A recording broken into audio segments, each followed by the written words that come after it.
Which of the following is proposed in NEP 2020? बताइए। First है being educated in one's mother tongue is detrimental to educational and technological advancements, यानी अपनी मातृभाषा में यदि शिक्षित कर रहे हैं हम बच्चे को तो वो उसके लिए नुकसानदायक होगा। ये कहना एकदम गलत होगा। क्यों? क्योंकि मदर टंग में ही पढ़ाना है, यही नेशनल एजुकेशन पॉलिसी कह रही है, यही एनसीएफ कह रहा है। नेशनल एजुकेशन पॉलिसी के कहने पे एनसीएफ कह रहा है, तो ये तो गलत हो जाएगा। मदर टंग में पढ़ाना, मातृभाषा में पढ़ाना, बच्चे की घर की भाषा में पढ़ाना एकदम बेस्ट चीज है। 3 लैंग्वेज फॉर्मूला यही कहता है। आते हैं नेक्स्ट पे, schools should encourage children to learn and speak English as their first language. English को फर्स्ट लैंग्वेज क्यों भाई? मदर टंग को बनाओ मातृभाषा, जो भी बच्चे के घर में भाषा बोली जा रही है, जो भी बच्चे की भाषा है वो उसमें पढ़ाया जाना चाहिए। यही बात चल रही है कि प्राइमरी लेवल पे तो आप उसी में पढ़ाओ। फिर आता है multilingualism has great cognitive benefits for young students. बहुभाषावाद से युवा छात्रों को बहुत संज्ञानात्मक लाभ होते हैं। यानी जब एक क्लास में मल्टीपल भाषाएं सिखाई जा रही हैं, पढ़ाई जा रही हैं, मल्टीपल भाषाएं बोलने वाले बच्चे हैं, तो ये बच्चे के कॉग्निटिव डेवलपमेंट के लिए यानी उसके दिमाग के विकास के लिए अच्छा है। क्योंकि मल्टीपल भाषाएं जहां बोली जाती हैं, एक दूसरे से बच्चे भाषा सीखेंगे। भाषा न केवल सीखेंगे, उस भाषा के लिटरेचर को, उस भाषा के वीडियोस को, मूवीज को, यानी उस भाषा को कंज्यूम भी कर पाएंगे। और मल्टीपल भाषाएं जानना दिमाग के लिए बेहतरीन होता है, कॉग्निटिव डेवलपमेंट में मदद करता है। ये बात एकदम सत्य है। ठीक है। Bilingual approach confuses students and hampers learning. ऐसा नहीं है कि 2 भाषाएं जो है दिक्कत देती हैं, भाषाएं जितनी ज्यादा होंगी उतना अच्छा है, मतलब कंफ्यूज नहीं करना है। लेकिन मल्टीपल भाषाएं अगर बोली जा रही हैं, सिखाई जा रही हैं स्कूल में, तो कोई बुरी बात नहीं है। 3 लैंग्वेज फॉर्मूला भी 3 भाषाओं की बात तो करता ही है। एक मदर टंग, आपकी हिंदी, कोई भी सेकेंड लैंग्वेज वो इंग्लिश हो सकती है, या कोई भी modern Indian language, Sanskrit, Gujarati, Punjabi, what. ठीक, तो third option is the right answer. आगे बढ़ेंगे नेक्स्ट क्वेश्चन पे। क्वेश्चन नंबर है हमारा 17। क्या कहता है 17 नंबर क्वेश्चन? फटाफट से आप बताएंगे। थोड़ा सा लेंदी है, बट सिलेबस में इसी तरह के क्वेश्चंस आपसे पूछे जा सकते हैं। मतलब सिलेबस से है। A student in your class feels anxious and concerned about the competitive environment as a teacher you feel. यानी प्रतिस्पर्धात्मक जो है माहौल हो गया क्लास में कि ये फर्स्ट आए कि वो फर्स्ट आए, मैं तेरे से बेहतर, तू मेरे से बेहतर, है ना, ये सब चल रहा है, जो कि गलत है। तो एज अ टीचर आपको क्या करना है? You feel high academic anxiety keeps people motivated and responsible and helps in having a more sustainable and prosperous life. यानी उच्च शैक्षणिक चिंता, यानी लोगों में कॉम्पिटिटिव ईथॉस होना चाहिए क्लासरूम में, यानी कट थ्रोट कंपटीशन होना चाहिए, गला काट प्रतिस्पर्धा जिसको हम कहते हैं कि मैं तुझसे बेहतर, तू मुझसे बेहतर, और वो, ये एकदम खराब तरीका है। इससे बच्चे की जो इंडिविजुअल क्षमताएं हैं, हो सकता है एक बच्चा स्पोर्ट्स में अच्छा हो, दूसरा किसी और में अच्छा हो, उन पर प्रभाव पड़ेगा। कंपटीशन नहीं, कोऑपरेशन कराना है आपको, सहयोग से लेकर के चलना है। जो बात बच्चे तो छोड़ो, टीचर नहीं समझ पा रहे हैं, है ना। बी ऑप्शन है increased apprehension and uneasiness of the students can also be accompanied by emotional fear which might interfere with the students concentration power and memory। छात्रों की बढ़ती आशंका और बेचैनी, क्योंकि भावनात्मक भय भी हो गया ना कि फेल ना हो जाए, फर्स्ट आएंगे नहीं आएंगे, जो छात्रों की एकाग्रता, शक्ति और स्मृति में बाधा उत्पन्न कर सकता है। तो अगर बच्चे के इमोशंस ठीक नहीं महसूस कर रहे तो उसका कॉग्निशन, उसका दिमाग भी प्रभावित होगा। तो अगर वो बहुत डरा हुआ है तो जो उसकी याद रखने की क्षमता है, उसकी कॉन्सेंट्रेट करने की क्षमता है, वो भी प्रभावित हो जाएगी नेगेटिवली।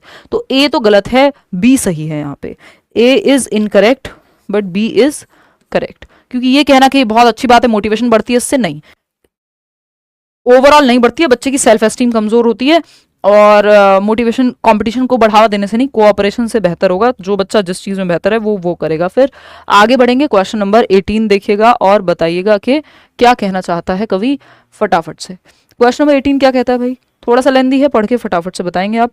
क्वेश्चन नंबर 18 कहता है children often form alternative conceptions and misconceptions about various concepts which of the following statement is not correct in this context. यानी बच्चे कई बार ऐसी अवधारणाएं, विभिन्न अवधारणाएं बना लेते हैं, वैकल्पिक अवधारणाएं या गलत अवधारणाएं बना देते हैं। इस संदर्भ में निम्नलिखित में से कौन सा कथन सही नहीं है? नॉट। गलत अवधारणाएं ना कह करके, इनको रॉन्ग कॉन्सेप्ट्स ना कह करके हम क्या कहते हैं? हम कहते हैं इनको ऑल्टरनेटिव कॉन्सेप्शंस। यानी ऑल्टरनेटिव है, जैसे ये 4 ऑप्शंस हैं, है ना, ऑल्टरनेटिव है यानी वैकल्पिक अवधारणा है, या मिसकॉन्सेप्शन कह देते हैं, या फिर नाइव कॉन्सेप्शंस कह देते हैं कि बच्चे के अनुभव के आधार पे है। बेशक साइंटिफिकली सही ना हो ये बात, लॉजिकली सही ना हो, बट बच्चे के अनुभव के आधार पे वो अपना अनुभव शेयर कर रहा है। कि मान लो अगर एक बच्चा है जिसको ये लगता है कि पानी का रंग जो है हरा होता है क्योंकि उसने तालाब में पानी हरा देखा है, जबकि आप पढ़ा रहे हैं क्लास में कि वाटर इज कलरलेस, कि पानी का कोई रंग नहीं होता। अब साइंटिफिकली ये बात सही है आपकी कि वाटर इज कलरलेस, बट उसके अनुभव के आधार पे उसने हरे रंग का पानी देखा है, या उसको लगता है ट्रेन जब चल रही होती है तो पेड़ भी साथ साथ चल रहे होते हैं। ये ऑल्टरनेटिव कॉन्सेप्शन है जो साइंटिफिकली हो सकता है सही ना हो, बट उसने अपने अनुभव के आधार पे ये कॉन्सेप्ट, ये संप्रत्यय, ये अवधारणा विकसित की है, बनाई है। तो आप इसको बहुत बुरा नहीं मानते हैं, आप इसको ठीक कराते हैं डिस्कशन करके, चैलेंज करके, बट ऐसा नहीं है कि आप ये कहेंगे कि बच्चे अवधारणाएं बनानी बंद कर दें। एटलीस्ट वो अपने अनुभव के आधार पर कुछ तो लेकर के आया ही है ना। फर्स्ट ऑप्शन है alternative conceptions and misconceptions formed by students should be highly discouraged by the teacher. यानी डिस्करेज करना चाहिए टीचर को ऐसी अवधारणाओं को, वैकल्पिक अवधारणाओं को, गलत अवधारणाओं को जो बच्चे बना रहे हैं इनको हतोत्साहित करें। नहीं भाई, फिर तो बच्चे अपने अनुभव के आधार पे अपने जो भी उनके कॉन्सेप्शन है वो बनाना ही बंद कर देंगे, अपनी बात कहना ही बंद कर देंगे क्लासरूम में, तो वो तो गड़बड़ हो जाएगी। ये बात सही नहीं है, और जो सही नहीं है वही सही है क्योंकि पूछा ही सही है, नॉट पूछा था हमसे। फिर भी बाकी के तीनों ऑप्शन पढ़ लेते हैं।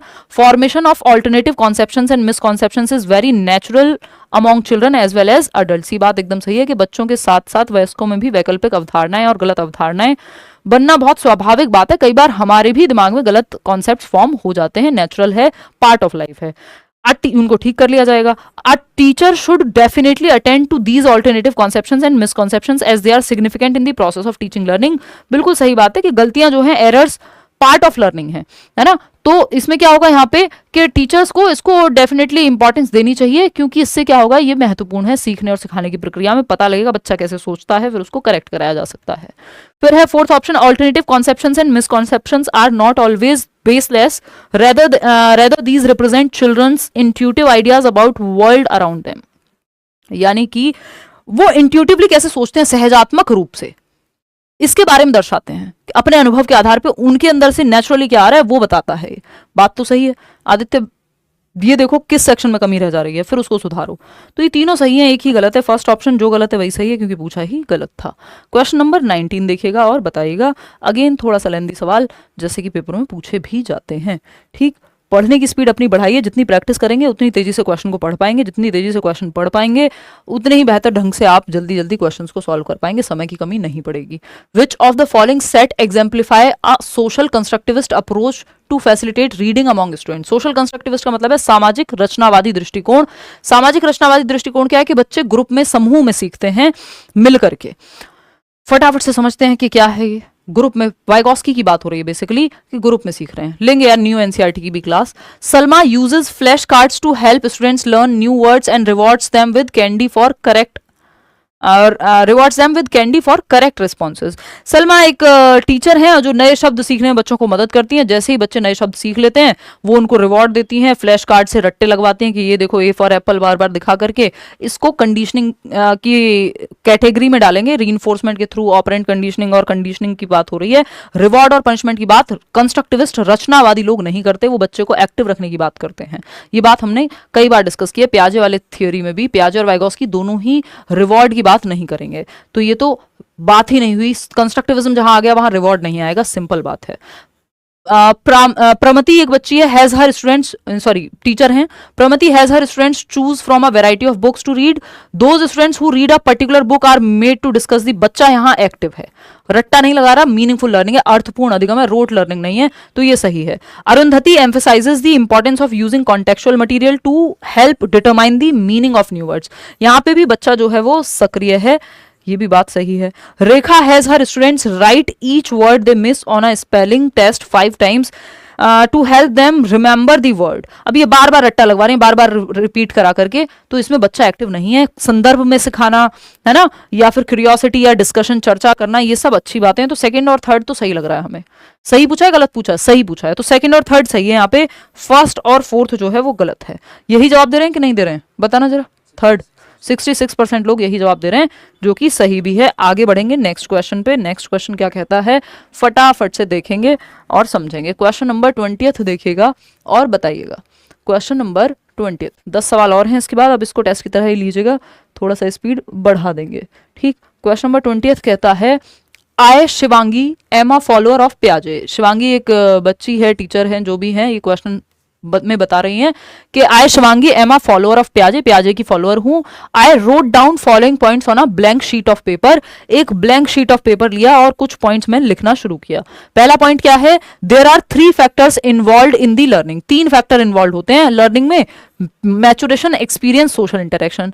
और प्याजे की फॉलोअर है, प्याजे ने तो 4 बताए हैं, maturation, experience, equilibration, social experience.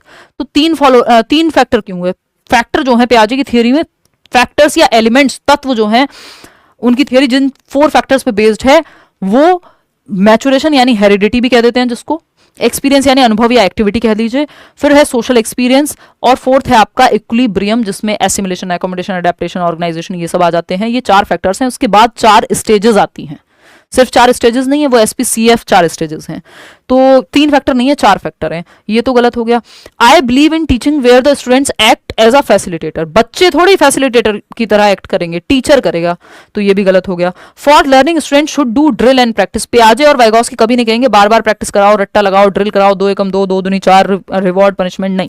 M I really a follower of प्याजे, अब सवाल आया है अंत में कि क्या मैं वास्तव में प्याजे की अनुयायी हूं? तो शिवांगी को बताओ कि वो प्याजे की अनुयायी नहीं है, प्याजे की किसी फर्स्ट कॉपी की अनुयायी है ना, कोई कॉपी कैट है जो प्याजे का उसको पढ़ लिया उन्होंने, है ना। जैसे यूट्यूब पे हम कई बार गलत जगह से पढ़ लेते हैं तो दिक्कत हो जाती है। तो नो है यहाँ पे आंसर कि नहीं, प्याजे की फॉलोअर तो आप नहीं है, क्योंकि ये डेटा गलत है प्याजे के फॉलोअर के बारे में, हाफ सही सा डेटा है ये, तो second option is the right answer. John dewy भी नहीं है ये, क्योंकि जॉन डुई भी ये नहीं कह रहे हैं। क्वेश्चन नंबर 21 देखिएगा, 21वां सवाल क्या कहना चाहता है ये देखिएगा फटाफट से। देखिएगा क्वेश्चन नंबर 21 की अगर हम बात कर रहे हैं तो ये क्या कहता है, ये देखिए। क्वेश्चन नंबर 21 कहता है which act provides for the rights of children with disabilities in India, यानी भारत में दिव्यांग बच्चों के अधिकारों के लिए कौन सा अधिनियम प्रावधान, कौन से अधिनियम का प्रावधान है, फटाफट से बताइए। पहला है right to education act, RTE जिसको हम कह रहे हैं, RTE 2009 शिक्षा का अधिकार अधिनियम। Juvenile justice act, right of persons with disability, child labour act. Simple है right of persons with disabilities act, RPWD act जिसको हम बोलते हैं, सिंपल, ठीक है। दिव्यांगजन अधिकार अधिनियम, सिंपल, कोई दिक्कत परेशानी, ठीक। Right of persons with disabilities, और ये RPWD एक्ट से पहले PWD एक्ट हुआ करता था, पर्सन्स विद डिसेबिलिटीज, अब right of persons with disabilities है 2016 वाला एक्ट, ये 1995 में आया था। और अगर मैं बात करूं यहाँ पे तो ये आपकी इसमें 21 डिसेबिलिटीज हैं, इसमें सिर्फ 7 हुआ करती थी if I am not wrong, तो और भी इसमें ऐड की जा सकती हैं। Ministry of social justice and empowerment के अंदर है ये if I am not wrong. तो चलिए क्वेश्चन नंबर 22, रॉन्ग क्या है ही, 22वां सवाल देखिए और जवाब दीजिएगा फटाफट से। स्टूडेंट्स ऑफ क्लास 5th, 5वीं कक्षा के बच्चे created chaos in the classroom after a student lost his pencil, एक बच्चे की पेंसिल खो गई और क्लास में शोर शराबा हो गया, जो कि कई बार करते हैं बच्चे 5वीं क्लास के बच्चों की।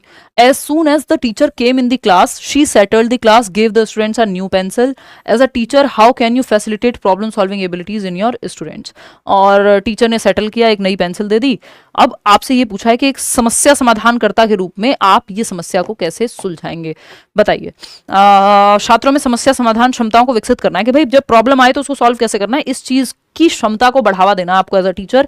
तो आप क्या करेंगे 4 ऑप्शंस में से। पहला है जनरेटिंग फियर अमॉन्गेस्ट योर स्टूडेंट्स, देखो बच्चों में भय का माहौल क्रिएट करना कोई भी बहुत अच्छी बात नहीं है, नेगेटिव इमोशन है और इससे कोई सॉल्यूशन निकलेगा नहीं कि हाय अब पेंसिल खो गई अब तो डंडा आएगा और पिटाई होगी, ये सब नहीं करना है, ठीक। और अलाउड भी नहीं है कॉर्पोरल पनिशमेंट, ना आंखें दिखाना, ना मुर्गा मुर्गी बनाना। राइट टू एजुकेशन एक्ट आपका साफ साफ कहता है कॉर्पोरल पनिशमेंट अलाउड नहीं है, ठीक। Encouraging a fixed way of solving problem, देखो एक ही तरीका नहीं होता, अगर फिक्स्ड वे आप कहेंगे तो सब वही हो जाएगा, वन साइज फिट्स ऑल हो जाएगा, सबके लिए सेम मेथड अप्लाई हो जाएगी, जरूरी नहीं है। तो हर प्रॉब्लम के लिए एक ही तरीके से सॉल्यूशन निकले, जरूरी नहीं है, अलग अलग प्रॉब्लम अलग अलग solution. Encouraging use of analysis, विश्लेषण के उपयोग को प्रोत्साहित करना, ये बात एकदम सही है कि बच्चे को कहो कि एनालाइज किया जाए, जो प्रॉब्लम है, अच्छा पेंसिल खोई तो कहाँ थी, कब देखी थी लास्ट टाइम, है ना, किसके पास थी, घर से लेके आए थे या नहीं थे, ऐसा तो नहीं है भूल गए हो, 70 पार्ट्स में तोड़ करके देखा जा सकता है, विश्लेषण किया जा सकता है, और प्रॉब्लम सॉल्विंग में एनालिसिस इंपॉर्टेंट रोल निभाता है। विश्लेषण के उपयोग को प्रोत्साहित करना, emphasising on use of passive memorisation, रटना नहीं है, रट करके कुछ नहीं सॉल्यूशन निकलेगा। तो third option is the right answer. जिस ऑप्शन में बच्चा एक्टिव है वो बढ़िया है, तो एनालिसिस में बच्चे का दिमाग इस्तेमाल होगा। क्वेश्चन एनालिसिस होता है टुकड़ों में तोड़ के देखना किसी सिचुएशन को या डेटा को। क्वेश्चन नंबर 23 देखिएगा, 23वां सवाल कहता है which of the following will result in facilitation of meaningful learning, यानी कि निम्नलिखित में से कौन सा तरीका सार्थक अधिगम में सहायक होगा, बताइए। मीनिंगफुल लर्निंग यानी जो जीवन से जुड़ी हुई हो, जिसका कोई मतलब हो, जिसमें रट्टाफिकेशन ना हो। एक है रोट लर्निंग यानी रटने वाली, 2 एकम 2 2 दूनी 4, और मीनिंगफुल लर्निंग है जहां बच्चा एक्टिवली ज्ञान का सृजन कर रहा हो। फटाफट से बताओ, जल्दी से बताओ, फटाफट से बताओ, बिना इधर उधर की बात किए। बी ऑप्शन कह रहे हैं आप लोग। प्रमोटिंग डी कॉन्टेक्चुअलाइजेशन, भाई संदर्भ में सिखाना होता है, जीवन से जोड़ के। डी कॉन्टेक्चुअलाइजेशन नहीं, ये नेगेटिव हो गया, डी जहां लग गया। गैर संदर्भित नहीं, संदर्भित सिखाना है। Encouraging multiple ways of working at a problem, ये बात एकदम सही है। मल्टीपल तरीके हो सकते हैं एक प्रॉब्लम को सॉल्व करने के, तो कई तरीकों से काम करने वाले तरीकों को आपको बढ़ावा देना है। रोट लर्निंग को नहीं बढ़ावा देना। रट्टाफिकेशन, रटंत विद्या चलंत नहीं।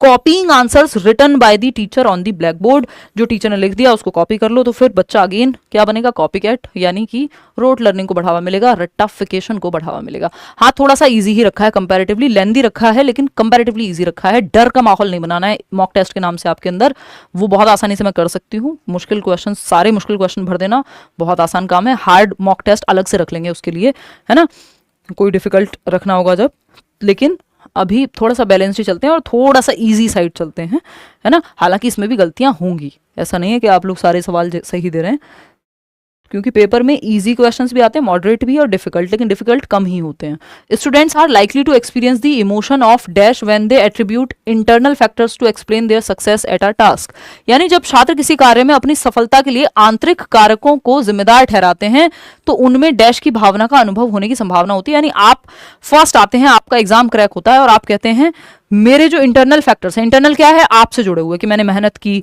मैंने अच्छे से रिवीजन किया था। जब आप इंटरव्यू देने आएंगे 130 प्लस ला करके, है ना, तो आप अपना एक्सपीरियंस शेयर करेंगे, मैं इतने घंटे पढ़ती थी, है ना, हवा में तैरती थी, सोते सोते पढ़ती रहती थी, आंखें बंद होती थी, किताब पढ़ती थी फिर भी, है ना।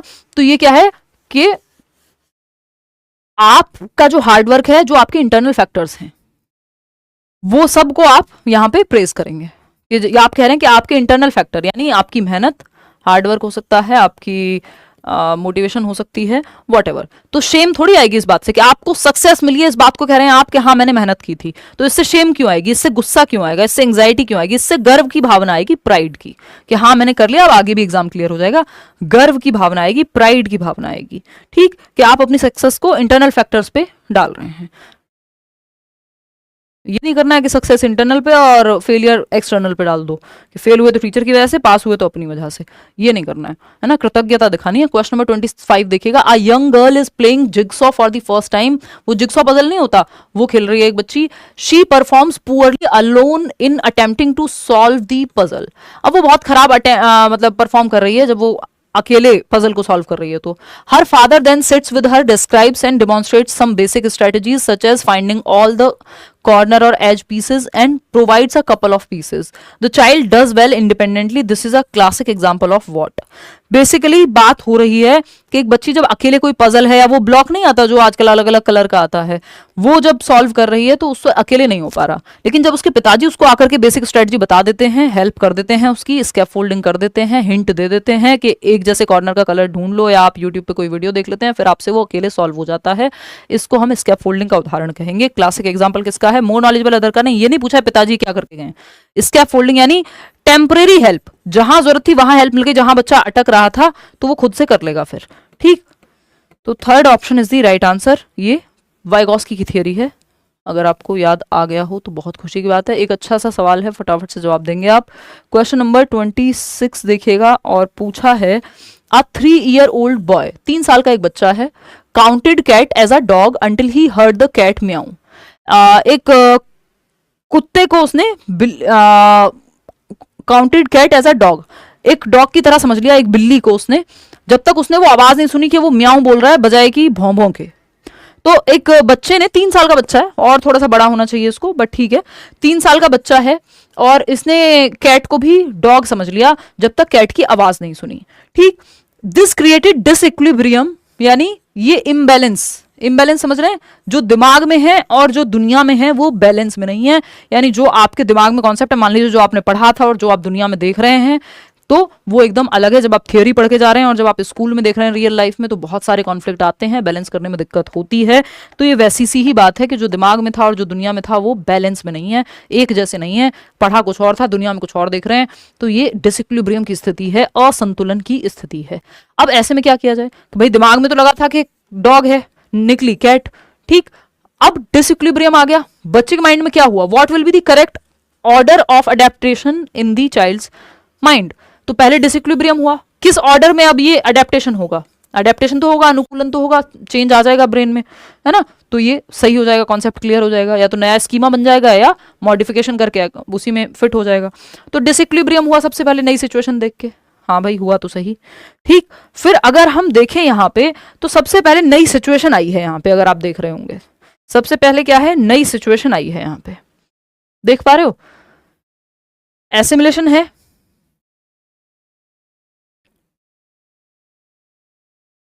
कितने लोग कौन सा जवाब दे रहे हैं देख रहे हैं जरा इसका सीक्वेंस में। थर्ड, थर्ड कह रहे हैं 40% लोग। एक मिनट अभी देखते हैं, थोड़ी ऑक्सीजन कमी हो गई, पानी पी लेते हैं।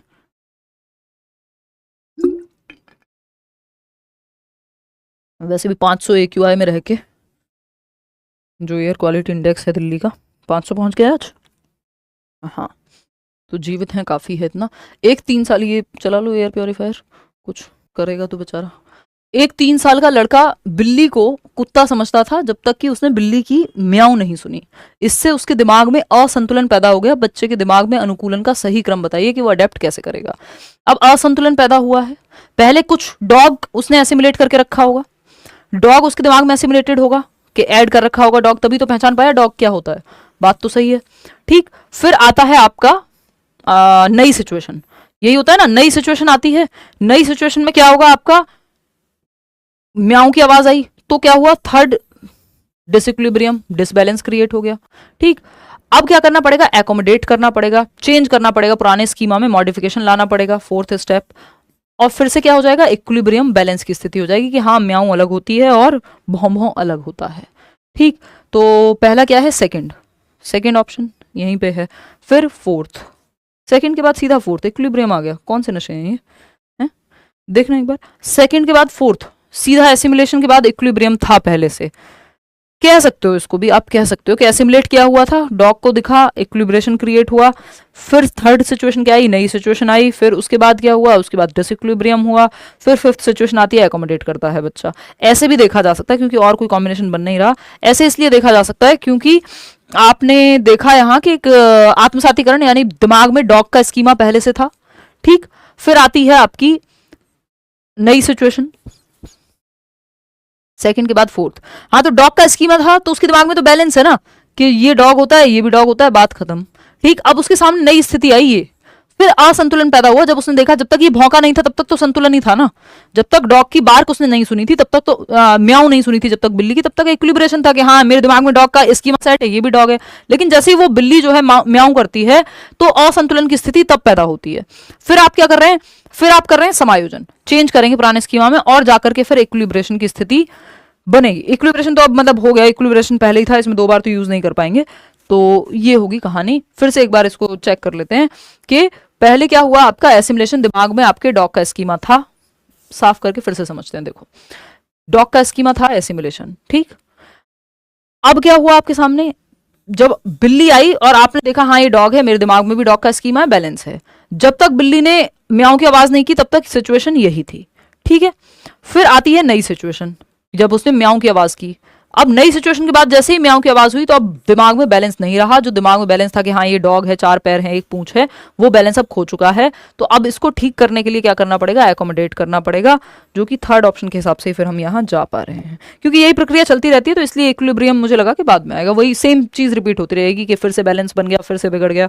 वो जो आपका पूरा चार्ट है, मैं यहाँ लगाना भूल गई हूँ, पियाजी की थ्योरी में शायद लास्ट क्लास में किया भी होगा। क्वेश्चन नंबर 27 देखिएगा। असर्शन क्या है, अभिकथन। Emotions are irrelevant in the process of learning and understanding new information, यानी नई जानकारी सीखने और समझने की प्रक्रिया में भावनाएं जो है वो अप्रासंगिक हैं, इंपॉर्टेंट नहीं है इमोशंस, ये कहना गलत है। इमोशंस इंपॉर्टेंट हैं लर्निंग में। ये जो 4 प्रकार हैं डेवलपमेंट के, PCSE, सोशियो इमोशनल जो लास्ट में आ रहा है, तो इमोशंस इंपॉर्टेंट हैं। अगर आप अच्छा महसूस करते हैं तो आप अच्छे से पढ़ते हैं उस दिन, ठीक है ना। रीजन क्या है इसका, learning is purely cognitive process and is unaffected bye students emotional states, यानी इमोशंस का लर्निंग पे कोई प्रभाव नहीं पड़ता, ये कहना भी गलत होगा। कॉग्निशन और इमोशन एक दूसरे को प्रभावित करते हैं, आपका दिमाग और दिल एक दूसरे को प्रभावित करते हैं। आपका दिमाग आपकी भावनाएं, आपकी थिंकिंग, आपकी फीलिंग्स को और वाइस वर्सा प्रभावित करती हैं, तो ये दोनों ही बातें गलत हो गई। बोथ AR फॉल्स, दोनों में से कोई भी सही नहीं है। क्वेश्चन नंबर 28 देखिएगा, बस 2-3 सवाल और हैं, आपका जो ये टेस्ट है पूरा हो गया। बाद में बता के जाना कमेंट्स में कि कितने क्वेश्चंस आप ठीक कर पाए, और कहीं कोई दिक्कत हो तो वो भी बताएंगे। क्वेश्चन नंबर 28 कहता है, which of the following strategies aligns with the idea of learning as a social activity. जो अधिगम है वो एक सामाजिक गतिविधि है, यानी समाज में ग्रुप में की जाती है, इस आइडिया के साथ। ये बात कौन कह रहे हैं, जॉन डुई कह रहे हैं, प्रोग्रेसिव एजुकेशन में, प्रगतिशील शिक्षा में, है ना, जहां ग्रुप में सीख रहे हैं बच्चे, लर्निंग बाय डूइंग हो रही है, जिसको लैब स्कूल्स भी खोले गए, है ना, जिसके अंदर चाइल्ड सेंटर्ड एजुकेशन की भी हम बात कर रहे हैं, बच्चा सेंटर में है, समाज के लिए सीख रहा है। एजुकेशन इज लाइफ इटसेल्फ, ये कहा जा रहा है कि समाज के लिए, प्रेजेंट प्रॉब्लम को सॉल्व करने के लिए सीखना, है ना। तो ये प्रैग्मेटिज्म से यानी प्रयोजनवाद से संबंधित हैं। कौन सा एक आइडिया जो सपोर्ट करता है सोशल एक्टिविटी को, यानी ग्रुप में सीखने को। सोशल एक्टिविटी का मतलब है ग्रुप में सीख रहे हैं। असाइनिंग इंडिविजुअल वर्कशीट, भाई ग्रुप में सीखने की बात हो रही है तो इंडिविजुअल वर्कशीट क्या करेगी, group discussion, yes. Cooperative learning task, जहां बच्चे मिलकर के कोई प्रोजेक्ट सॉल्व कर रहे हैं, प्रोजेक्ट मेथड भी इसी से रिलेटेड है, yes. Focusing on competitive exam, नहीं, कोऑपरेशन की बात होगी, या सहयोग की, ना कि एक दूसरे के साथ कॉम्पीट करने की। स्ट्रिक्ट क्लासरूम सिटिंग अरेंजमेंट, नहीं भाई, फ्लेक्सिबल चाहिए हमको, यानी रोज सिटिंग अरेंजमेंट बदलता रहे, रोटेशन में जो होती है आपकी सिटिंग अरेंजमेंट, यानी आज बच्चा ये वाला पीछे बैठे हैं, फिर कल वो आगे बैठेंगे, इस तरह से चलता रहे, फ्लेक्सिबल सिटिंग। अच्छा, 3 और चीजें आपको बताया हुआ है प्रोग्रेसिव एजुकेशन में, प्रगतिशील शिक्षा में, 3 चीजें को बिल्कुल अहम मान करके चलना है। CCL से बताया हुआ है कि बच्चा बाय नेचर क्यूरियस है, जन्म से ही जिज्ञासु है, सीखने की क्षमता के साथ पैदा होता है ना, जिज्ञासु है यानी नए नए सवाल पूछेगा, वो क्रिएटिविटी की क्षमता के साथ पैदा होता है, कुछ नया करने की क्षमता रखता है। हम ही उसकी क्रिएटिविटी मारते रहते हैं कि दीवारों पे पेन क्यों चला दिया, ये क्यों कर दिया। फिर ability to learn, CCL, ability to learn, तो हम ये नहीं मान सकते कि बच्चे में सीखने की क्षमता ही नहीं है, बच्चा सीखने की क्षमता के साथ जन्म लेता है, एबिलिटी टू लर्न। बात सही है या नहीं। चलिए, तो ये हुई कहानी। आगे बढ़ते हैं क्वेश्चन नंबर 29 पे। क्वेश्चन नंबर 29 क्या कहता है, फटाफट से बताइएगा। इसके अराउंड भी एक क्वेश्चन इस बार आया हुआ है, इसलिए ये क्वेश्चन आपके सामने डाला है। बेंड्यूरा की थियरी से है ये क्वेश्चन वैसे, बट आप डायरेक्टली भी इस कॉन्सेप्ट को समझ सकते हैं विदाउट दैट थियरी। बताइए क्वेश्चन नंबर 29 देखिए और जवाब दीजिएगा। क्वेश्चन नंबर 29 क्या कहता है, देखिए। सेल्फ एफिकेसी और a student's belief in their ability to succeed in a task is important for motivation because. आत्म प्रभावकारिता या किसी कार्य में सफल होने की अपनी क्षमता में छात्र का विश्वास प्रेरणा के लिए महत्वपूर्ण है, क्योंकि सेल्फ एफिकेसी क्या है, आपका अपनी क्षमताओं में विश्वास कि यार मैंने ठीक से मेहनत की तो एग्जाम निकल जाएगा, मैं निकाल लूंगा या मैं कर लूंगा। ये क्या सेल्फ एफिकेसी, आपका अपनी क्षमताओं में विश्वास, ठीक। तो ये इंपॉर्टेंट है मोटिवेशन के लिए, अभिप्रेरणा के लिए कि हाँ मैं कर लूंगा। क्यों, because it reduces the need for teacher support. ऐसा नहीं है कि आपको टीचर सपोर्ट की जरूरत नहीं पड़ेगी, है ना, आप पढ़ेंगे नहीं, आपको किताबों की जरूरत नहीं पड़ेगी, कोचिंग की जरूरत नहीं पड़ेगी, ऐसी बात नहीं हो रही है। चाहे आपको जरूरत पड़े ना पड़े, जो भी चाहिए होगा वो आप करके कर लेंगे, ठीक। It increases the likelihood that the student will give up easily, यानी कि बच्चा, इस बात से क्या होगा, बढ़ जाएगा कि बच्चा जल्दी, ये इस बात की संभावना बढ़ जाएगी कि बच्चा जल्दी से गिव अप कर देगा, वो किसी काम में ज्यादा देर तक टिका नहीं रहेगा। नहीं, इससे संभावना बढ़ेगी नहीं बल्कि कम होगी कि वो टिका रहेगा, ये संभावना बढ़ेगी, ना कि छोड़ने की या गिव अप करने की। थर्ड है, it encourages the student to put in more effort and persistent in challenges. यह छात्र को अधिक प्रयास करने और चुनौतियों में बने रहने के लिए प्रोत्साहित करता है कि उसमें क्षमता है कुछ करने की, तो अब वो मोटिवेटेड है और वो जब तक तोड़ेंगे नहीं तब तक छोड़ेंगे नहीं।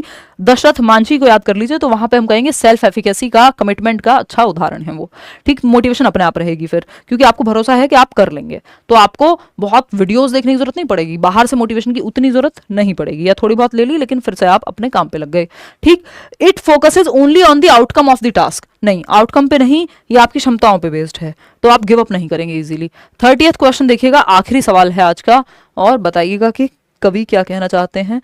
फटाफट से क्या कहता है क्वेश्चन नंबर 30th। असर्शन है, स्टेटमेंट है, learning in school should be detached from the social context of children. बच्चे के संदर्भ या रियल लाइफ से अगर लर्निंग को डिटैच कर दिया जाएगा, हटा दिया जाएगा, अटैच किया जाना चाहिए, डिटैच नहीं, तो ये बात तो फॉल्स हो जाएगी, क्योंकि बच्चे के जीवन से जोड़िए, ना कि वो पढ़ाइए जो जीवन से जुड़ा हुआ ही ना हो।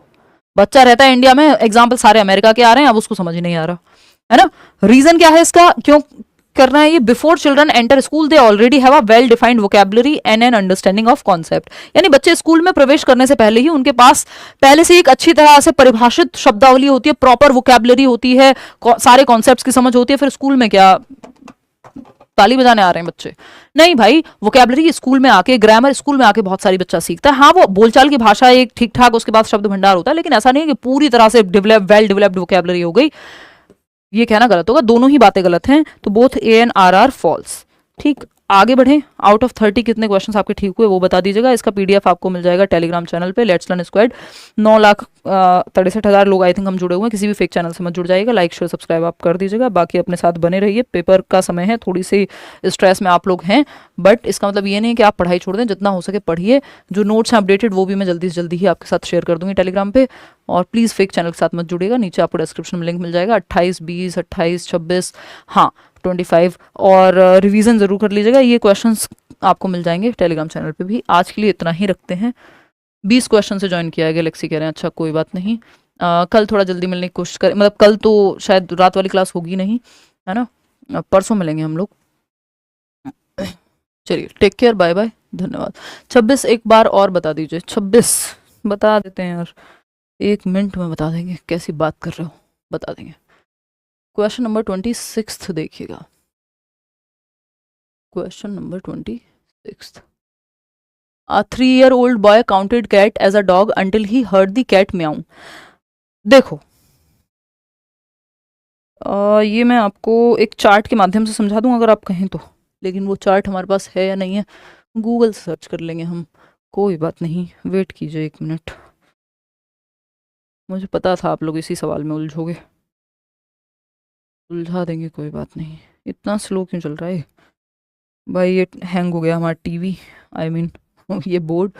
चलिए खैर, कोई बात नहीं, अभी के लिए मैं आपको बता देती हूँ। वैसे ही देखो, यहाँ पे सिंपल बात है, एक 3 साल का बच्चा है, इसने काउंट कर लिया था कैट को, डॉग ही मान लिया था, क्योंकि उसके स्कीमा में वही फीडेड था। और उसने देखा कैट के भी 4 पैर होते हैं, डॉग के भी 4 पैर होते हैं, उसने देखा ये भी क्या है, एक डॉग ही है। अनटिल जब तक म्याऊ नहीं कर दिया कैट ने, तो उसको लगा यार कुत्ते की तो आवाज अलग होती है, ये तो कुछ और ही है, ये तो कुछ और ही है। कैटेगरी सही नहीं होगी प्रियंका, दिक्कत हो जाएगी। अब सीबीएसई जाना फिर। तो अगर हम देखें तो पहले जो एसिमिलेशन था वो तो सही था दिमाग में, जो एसिमुलेट किया हुआ था कि ये डॉग होता है, 4 पैर होते हैं, 1 पूंछ होती है, ये क्या है, एसिमुलेशन है, ऐड किया हुआ दिमाग में, स्कीमा में फीडेड है, ठीक। लेकिन फिर आती है क्या, एक सिचुएशन, एसिमुलेटेड क्या है कि ये डॉग होता है। इक्विलिब्रियम है कि जब उसने कैट को देखा और डॉग बोल दिया, जब तक उसने कैट की आवाज नहीं निकाली तब तक तो बैलेंस में ही थी स्थिति, तो इक्विलिब्रेशन हो गया। अब नई सिचुएशन कब आई, जब डॉग की आवाज भी निकाली इसने, डॉग की आवाज से अलग निकली कैट की आवाज, तो ये नई सिचुएशन है। थर्ड जो है वो नई सिचुएशन है। अब जैसे ही नई सिचुएशन आई तो डिसइक्विलिब्रियम अपने आप हो गया, क्योंकि ये बैलेंस में नहीं है। अब डिसइक्विलिब्रियम जब डिसबैलेंस हो गया या इम्बैलेंस क्रिएट हो गया, तो एकोमोडेट करना पड़ेगा, मॉडिफाई करना पड़ेगा कि भाई डॉग और कैट में ये अंतर होता है, तो नया स्कीमा बनाना पड़ेगा या पुराने स्कीमा में चेंज करना पड़ेगा कि आवाज ऐसे अलग होती है और कैट एक अलग प्राणी है, ठीक। तो ये इसलिए जो है थर्ड ऑप्शन के साथ हम जा रहे थे। क्लियर है बात? चलिए आज के लिए हम इतना ही रखते हैं। Thank you so much, tata bye bye. Like share subscribe आप कर दीजिएगा, कमेंट्स में फिर से बताइएगा, कमेंट्स में एक बार बता दीजिएगा आपके विचार, सेशन कैसा लगा, आप आगे क्या चाह रहे हैं।